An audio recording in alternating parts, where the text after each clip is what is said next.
샬롬, 할렐루야. 참 좋은 날입니다. 봄이 찾아오고 있습니다. 문턱까지 왔습니다. 봄이 여러분들에게 화사하고 따뜻하고 그렇게 또 즐거움을 주는 하나님의 선물인 줄 압니다. 무엇보다도 오늘도 우리가 통성경학교를 통해서 하나님의 계시의 말씀 가운데 진리를 발견하고 또 은혜와 소망이 넘치는 복된 시간이 되기를 주 예수님의 이름으로 축복합니다. 그러면은 오늘은 이제 통성경 길라잡이 여섯째 마당, 하나님 마음과 지혜. 첫 번째 마당이 뭡니까? 하나님의 마음, 열방을 향한 꿈, 만나 세대, 신앙개성, 천년모범, 마음과 지혜. 그래서 16과 솔로몬과 시가서, 17가 하늘보석욕, 이렇게 두 가를 통해서 여섯 번째 마당을 정리하게 될 것입니다. 그래서 16과 솔로몬과 시가서는 11개 3장부터 11장까지, 그리고 잠언, 아가, 전도 모두가 솔로몬이 기록한 것입니다. 시편 일부 27편 127편 172편 두 편이 시편에 기록된 게 있습니다. 그래서 7가지 주제로 살펴볼 텐데, 솔로몬의 통치 전반기, 열방을 향한 성전, 솔로몬의 지혜서, 솔로몬의 사랑 노래, 솔로몬의 통치 후반기, 솔로몬의 마지막 당부, 찬양의 책, 이렇게 되겠습니다. 역시 시간 공간 통으로 볼 때 공간은 예루살렘이요, 주요 인물은 솔로몬, 스바의 왕, 술람의 여인. 참고로 열왕기상 10장까지 통독하고, 그리고는 이제 연대기적으로 잠언, 아가, 전도, 욥기, 시편을 읽게 됩니다. 그 이유가 뭐냐면은 성경 기록인데 따라 솔로몬 생전에 기록한 성경들이기 때문이며, 욥기서 배경은 족장 시대를 배경으로 하기에 창세기에 이어서 읽기도 하지만 욥기, 시편, 잠언, 전도, 아가 지혜서로 묶어서 보기 때문이다 하는 것도 기억하면 도움이 되겠습니다. 그러니까 열왕기상 10장까지 통독하고 솔로몬이 기록한 성경을 읽고 또 욥기, 시편까지 참조하면서, 그리고는 다시 이제 열왕기상 11장부터 이렇게 나가요. 왜냐하면 솔로몬이 죽고 난 이후에 그 아들 르호보암 왕 때 이스라엘이 남과 북으로 이렇게 분열되지 않습니까? 그런 점을 잘 이해하시면 도움이 될 것입니다. 특별히 솔로몬의 그 중요한 업적이라고 하면은, 그도 40년 통치를 했는데 전반기 그의 업적이라고 하면은 가장 큰 것이 이 솔로몬 성전을 건축한 것이고, 또 솔로몬 성전 건축이 7년, 자기를 위한 성전 건축이 13년, 그리고 초기 왕이 되지 말자 내각 정비에 한 3년, 이 전반기 23년의 가장 큰 업적, 바로 성전 건축한 것이다 하는 것을 이해하면 되겠습니다. 성전 건축은 솔로몬의 성전은 먼저 낭실이 있고, 그 다음에 현관과 같죠, 성소가 나옵니다. 성소에 보면은 등잔대와 진설병이 이렇게 양쪽으로 놓여 있는 것을 알 수 있고, 그 다음에 분향단이 있고, 또 문을 열고 들어가면 지성소, 언약궤가 있는 것을 알 수 있습니다. 이 비율도 보면은 성소는 길이가 40규빗, 그 다음에 지성소는 20규빗, 폭이 20규빗, 정사각형이고 성소는 직사각형 정도 되어 있다. 그 외에 이 주변에 있는 것을 이방인들도 와서 기도할 수 있도록 그렇게 한 것을 알 수가 있고요. 이것은 이제 솔로몬 성전을 한번 그림으로 이렇게 그려본 것입니다. 번제단 물두멍, 그리고 이제 들어가면은 이제 성소가 있고 뒤쪽에 지성소가 있다. 그래서 이 성소의 높이가 굉장히 높았다는 것도 참고할 수가 있습니다. 지성소에 두는 언약궤, 아크 오브 더 커버넌트 해가지고 언약궤를 말하고, 멀시 시트라고 하는 것은 은혜를 베푸는 곳, 시은소 이렇게 말하죠. 그래서 이 법궤 안에는 주로 이제 만나, 그리고 아론의 쌍난 지팡이, 그리고 십계명이 기록된 돌판이 있었는데 나중에는 다 없어지고 맙니다. 자, 이 언약궤에 대해서 매우 참 중요한데 언약궤를 우리가 성경에서 나오는 언약궤의 역사를 쭉 살펴보면은 모세 때 언약궤를 제작한 것을 알 수 있습니다. 하나님께서 모세에게 계시해 주신 대로, 거기서 내가 너와 만나고 속죄소 위 곧 증거궤 위에 있는 두 그룹 사이에서 내가 이스라엘 자손을 위하여 네게 명령할 모든 일을 네게 이르리라. 그러니까 속죄소 곧 증거궤 위에 있는 두 그룹, 이 언약궤를 다른 말로 증거궤라고도 말합니다. 법궤라고도 말합니다. 광야 40년 동안에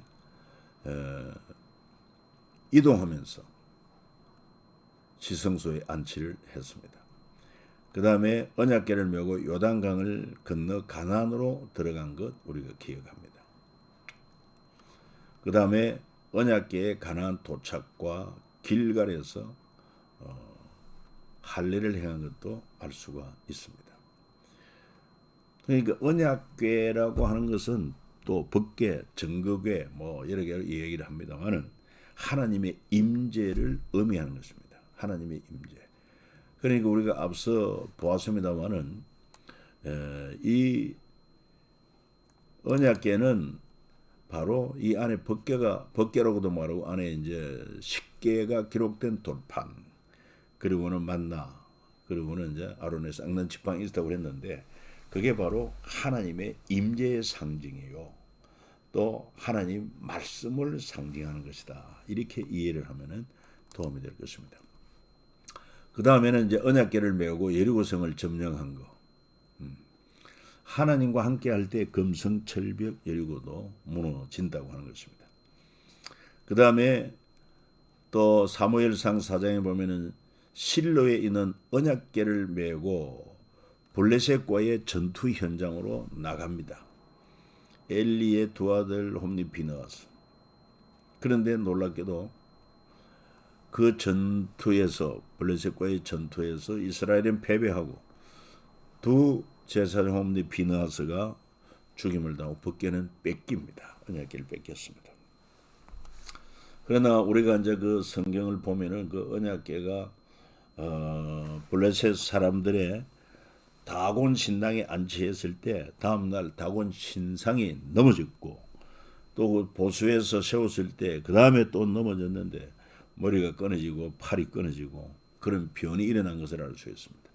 그래서 결국은 또 가드로 옮기고 가드에서 에그론으로 옮기고 하면서 사람들이 결사반대함으로, 그래서 결국은 베세메스로 새끼를 둔 암소, 한 번도 수레를 매지 않는 그에게 새 수레를 만들어 멍에를 메고 법궤를 실어서 보냅니다.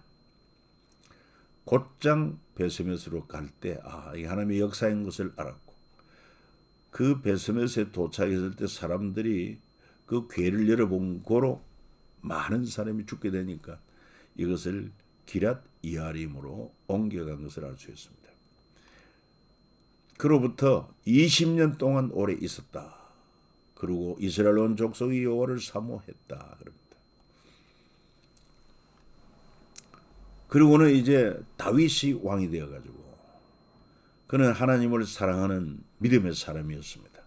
그래서 그 법궤를 바로 정치의 중심지인 예루살렘으로 옮겨오므로 종교의 중심지로 삼고자 해서 법궤를 운반하는데, 처음에는 그저 인간적인 생각으로 새 수레를 만들고 거기에 법궤를 싣고 오다가 그 소들이 띠모로 법궤가 흔들리자 우사가 법궤를 붙잡는 순간 적사하게 됩니다. 이것 때문에 다윗이 두려워하여 결국은 오벳 에돔 집으로 메어가고, 하나님의 교회가 오벳 에돔 집에서 그 가족과 함께 석 달을 있으니라.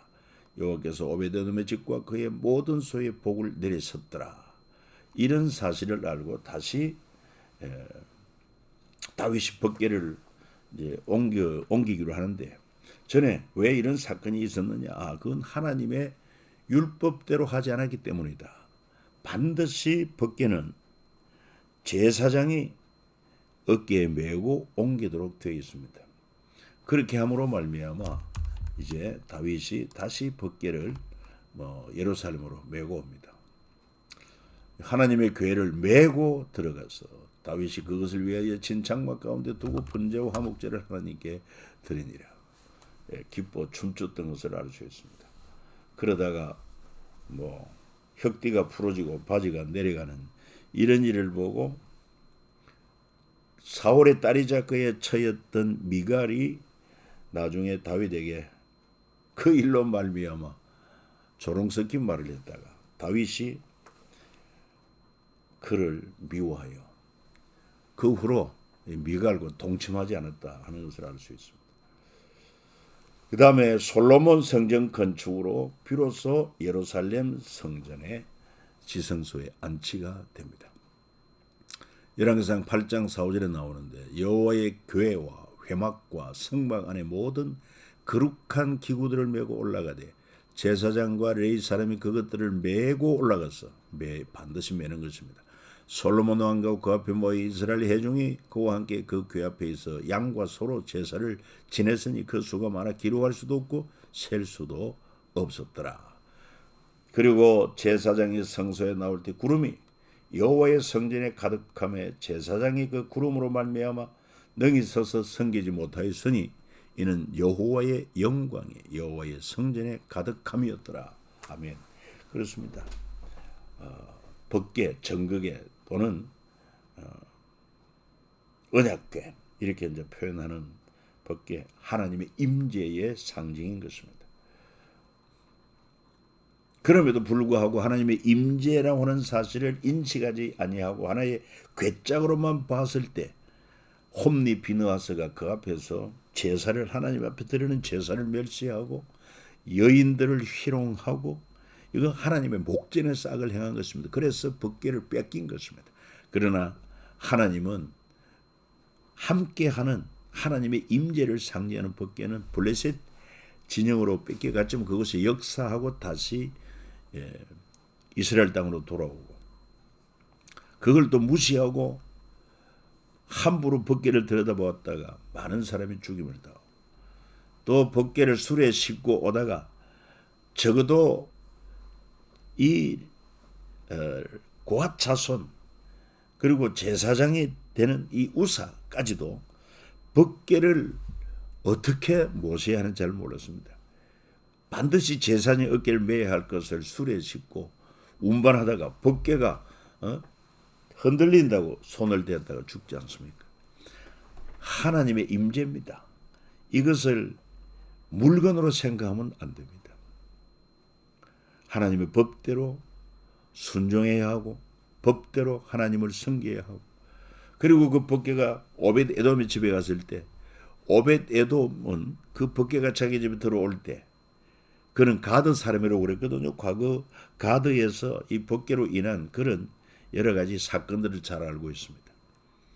그래서 법궤는 하나님의 임재라고 하는 것도 믿었기 때문에 그 법궤가 우연히 자기 집에 들어왔을 때 하나님께서 우리 집에 오셨다는 믿음을 가지고 하나님을 경외함으로 어떻게 했습니까? 법궤가 오벳 에돔 집에 석 달을 있으면 하나님께서 오벳 에돔과 그 온 집에 복을 주시니라 그랬습니다. 이 하나님의 임재인 법궤를 어떤 믿음으로 대하느냐에 따라서 홈리 비나스처럼 또는 우사처럼 죽임을 당하기도 하지만, 여러분 오벳 에돔처럼 하나님의 임재를 확신하고 믿음으로 그 하나님을 경외하고 그 앞에 순종하여 살면은 하나님께서 오벳 에돔 그 온 집에 복을 주신 것처럼 복을 주십니다. 오늘 이 시대 우리는요, 더 이상 손으로 만든 성전은 다 완성이 된 것 아닙니까? 예수님 오심으로. 예수님 십자가 죽으시고 죄를 해결하고 부활하심으로 죽음 문제 해결하고 성천하셔서 다른 보혜사 보내주시겠다고 한 성령이 이제 믿는 자 우리 마음속에 와 계십니다. 성경이 말합니다. 하나님께서 말씀하십니다. 내가 너와 함께한다. 주님이 말씀했습니다. 세상 끝날까지 너와 함께한다. 바로 성령으로 오셔서 우리 가운데 함께 하시는 것입니다. 그런데 우리는 얼마나 함께 하시는 우리 주님을, 하나님을, 성령님을 경외하며 그리고 순종하며 동행하고 있습니까? 정말 오벳 에돔 같은 그런 산믿음을 가지고 우리 속에 임재하신 주님 모시고 살아갈 때 반드시 영혼 잘되고 범사 잘되고 강건한 복을 누릴 수가 있다 하는 것도 잊지 말아야 될 것입니다. 이것은 바로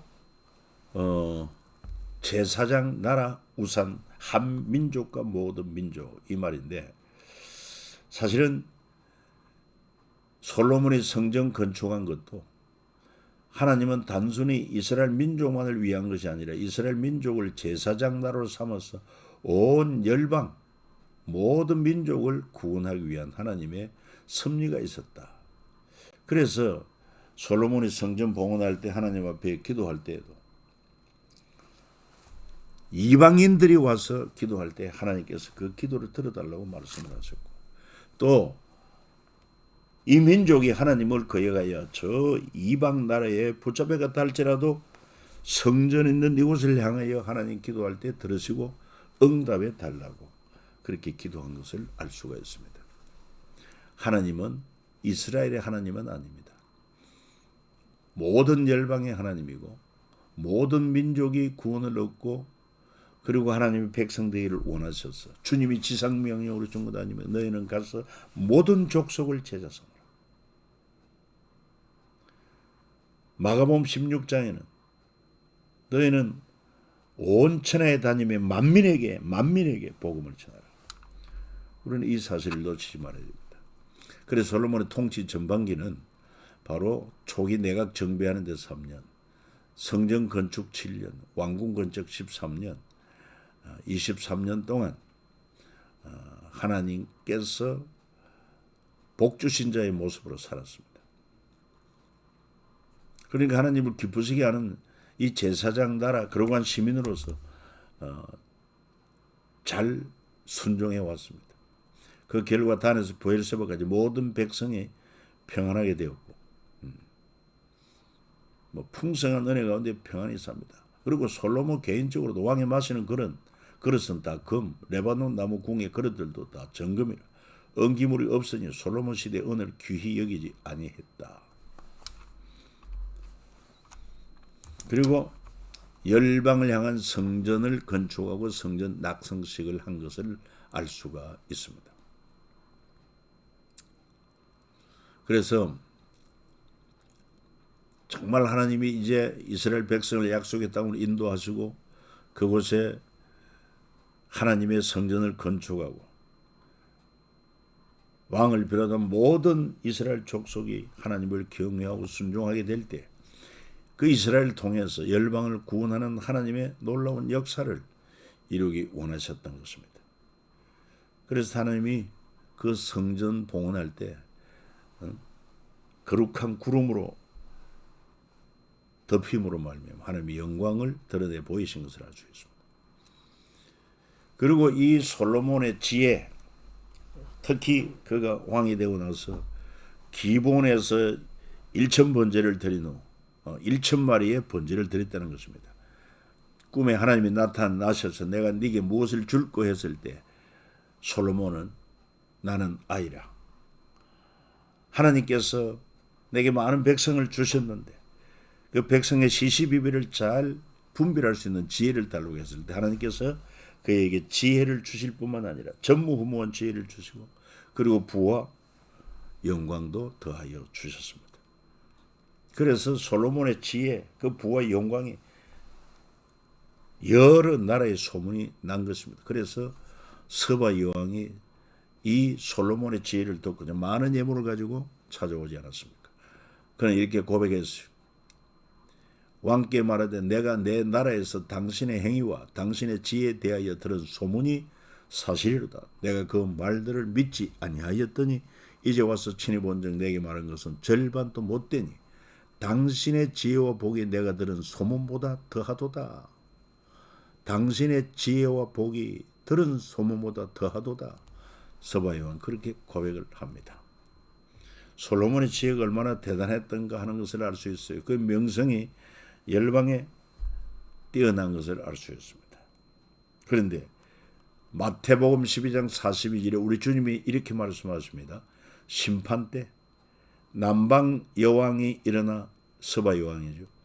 이 세대 사람을 정죄하리니 이는 그가 솔로몬의 지혜로운 말을 들으려고 땅끝에서 왔음이거니와 솔로몬보다 더 큰 이가 여기 있느니라 그랬습니다.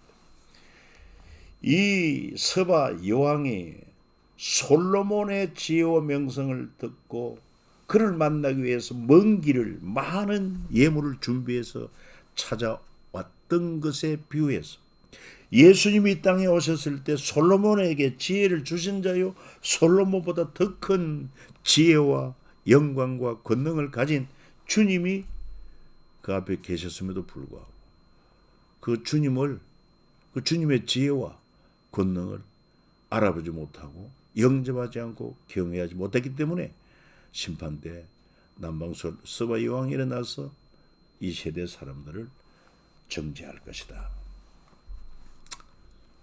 이 솔로몬의 지혜는 하나님이 주신 것 아닙니까? 하나님이 솔로몬에게 지혜와 총명을 심히 많이 주시고 또 넓은 마음을 주시되 바닷가에 모래같이 하시니 열왕기상 4장 29절. 오늘 귀한 말씀 가운데서도 이 말씀이 여러분들에게 축복의 말씀이 되기를 기원합니다. 하나님이 솔로몬에게 지혜와 총명을 심히 많이 주시고 또 넓은 마음을 주시되 바닷가에 모래같이 하시니 하나님이 여러분에게 송종환에게 지혜와 총명을 심히 많이 주시고 또 넓은 마음을 주시되 바닷가에 모래같이 하시니 이 말씀 그대로 이루어지기를 축복합니다. 그래서 솔로몬은 그 받은 지혜와 명철로 지혜로운 말 3,000가지를 말하였고 그 노래는 1,005편입니다. 그가 또 초목에 대해 말해 레바논 백향목으로부터 담에 나는 우슬조까지 하고 그가 또 짐승과 새와 기어다니는 그 물고기 대하여 말한지라 사람들이 솔로몬의 지혜를 들으러 왔으니 이는 그의 지혜의 소문을 들은 천하 모든 왕들이 보낸 자들이더라.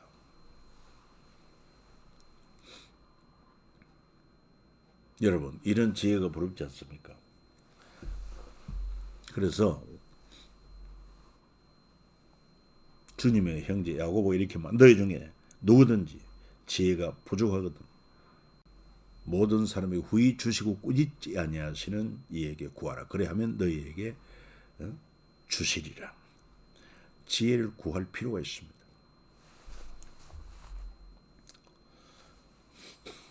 이처럼 솔로몬은 하나님의 지혜를 얻어서 지혜서 잠언서를 기록했을 뿐만 아니라 그의 젊은 시절에 또한 사랑 노래를 지었습니다. 그게 바로 아가스입니다.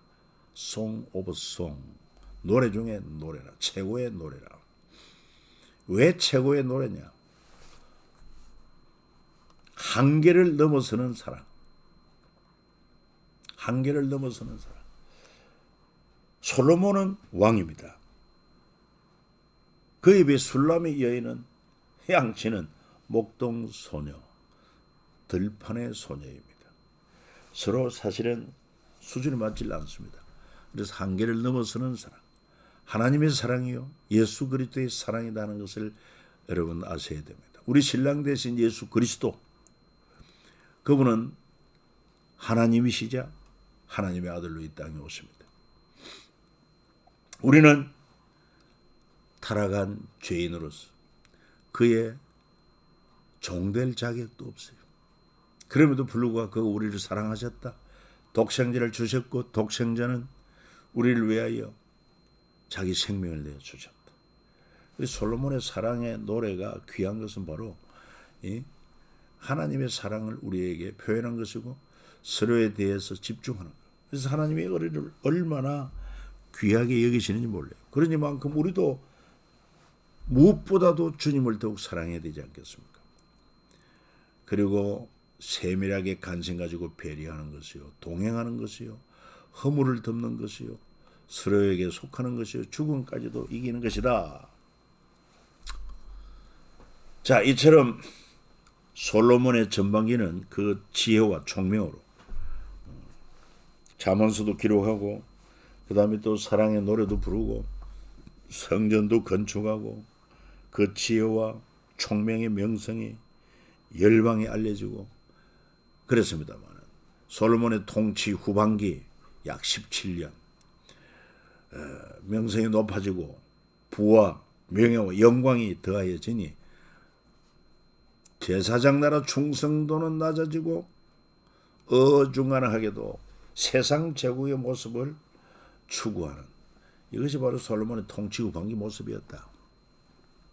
그래서 경제력과 국방력으로 주변 국가를 좌지우지하는 이스라엘, 이 제국의 모습 아닙니까? 그걸 위해서 이방 나라 여인들과 정작 결혼. 그래서 처와 첩들이 1,000명이나 되었다. 솔로몬의 마음이 왕후들로 말미암아 미혹되기 시작합니다. 나이는 들어가지요. 왕후들이 각 나라에서 시집을 왔지만 솔로몬의 사랑을 독차지할 수는 없었습니다. 그러니까 얼마나 공허합니까? 자기들이 섬기던 신을 섬기게 해달라고. 그래서 예루살렘이 우상천지가 됩니다. 하나님은 선지자를 통해서 2번이나 경고했지만 솔로몬은 돌이키지 않습니다. 왕은 후궁이 700이요 첩이 300명이라 그의 여인들이 왕의 마음을 돌아서게 하였더라. 솔로몬이 마음을 돌려 이스라엘 하나님 여호와를 떠남으로 여호와께서 그에게 진노하시니라. 여호와께서 일찍이 2번이나 그에게 나타나시고 이에 대하여 명령하사 다른 신을 따르지 말라 하셨으나 그가 여호와의 명령을 지키지 않았으므로, 그렇게 말합니다. 그리고 폐단에 대해서 살펴보면 왕실의 사치, 그리고 백성들에게 과다한 세금, 아울러 종교적 부패가 일어나기 시작합니다. 특별히 유다 지파를 중심으로 한 권력 사유와, 여러분 얼마나 사치했으며 그를 위해서 얼마나 많은 세금을 거두었으며, 물론 주변 나라에 조공도 있기도 하고 했지만 엄청난 사치로 말미암아 점점 부패하기 시작합니다. 예를 들어 솔로몬의 부인 1,000명이 하루에 한 병 와인을 마셨다. 와인 1,000만 원, 보통 술이 아니죠. 그리고 첩이 1,000명이니까 1,000병, 1년 360을 하면 현재 돈으로 3조 6,500원. 권력 사유의 끝, 사울은 민족 분단으로 11지파하고 유다지파로 이렇게 분단이 됐지만 솔로몬의 권력 사유화와 우상숭배한 그 죄로 말미암아 또 민족이 분단되는데 그 아들 르호보암 때 북이스라엘 10지파로 남유다는 베냐민과 더불어 2지파만 남게 됩니다. 거기에 비해서 다윗은 공과 의를 위해서 센터인 수도 건립을 위해 수도를 이전까지 했는데 이 솔로몬이 누린 그 부와 영광이 엄청났습니다.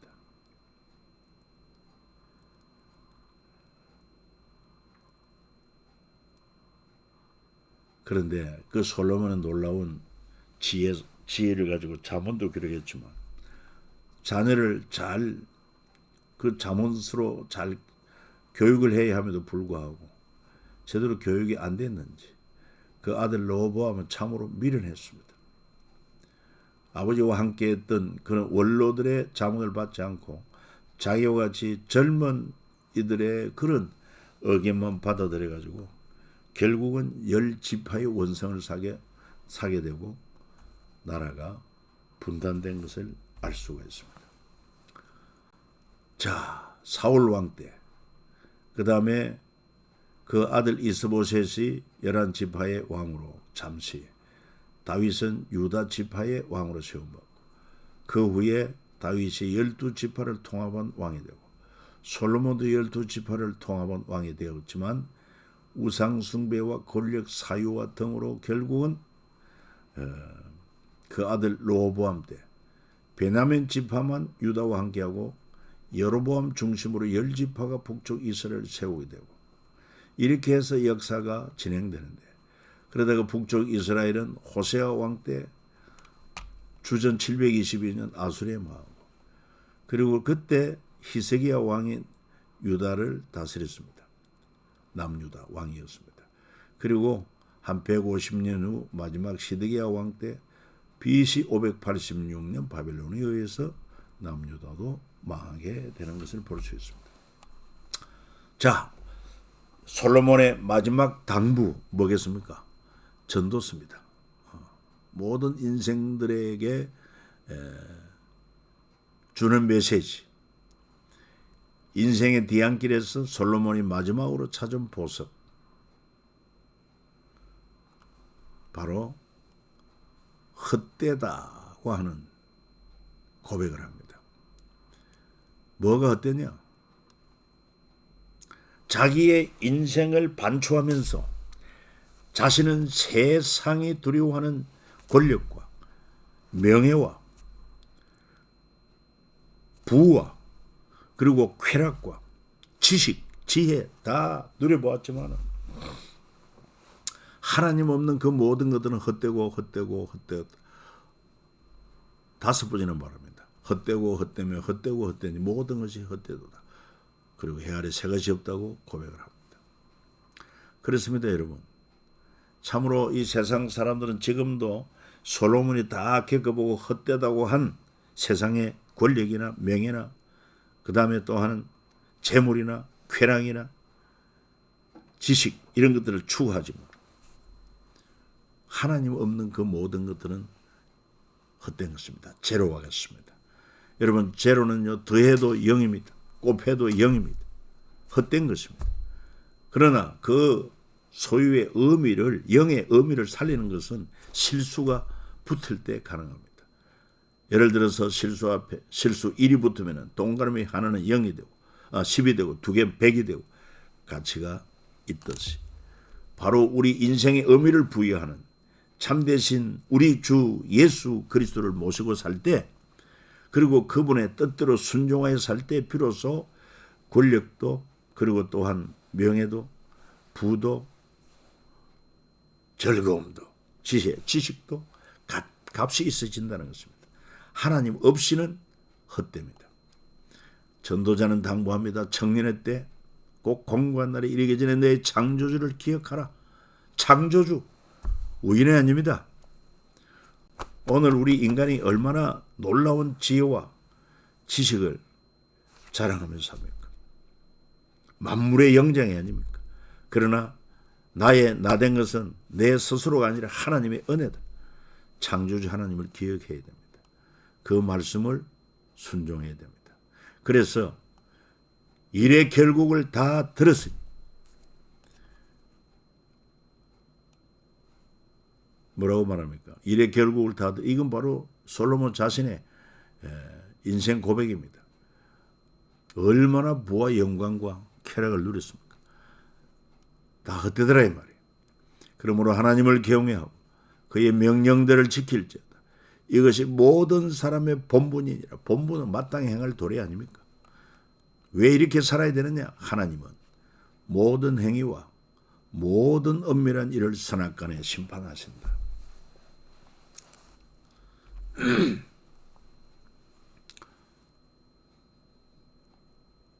이 전도서에 나오는 범사에 때가 있다. 범사에 기한이 있고 천하만사 때가 있다. 이거는 뭐 그냥 참고해도 되겠습니다. 이렇게 해서 솔로몬을 중심으로 한 마음과 지혜 여기서 마치게 되겠습니다. 여러분 수고 많았습니다.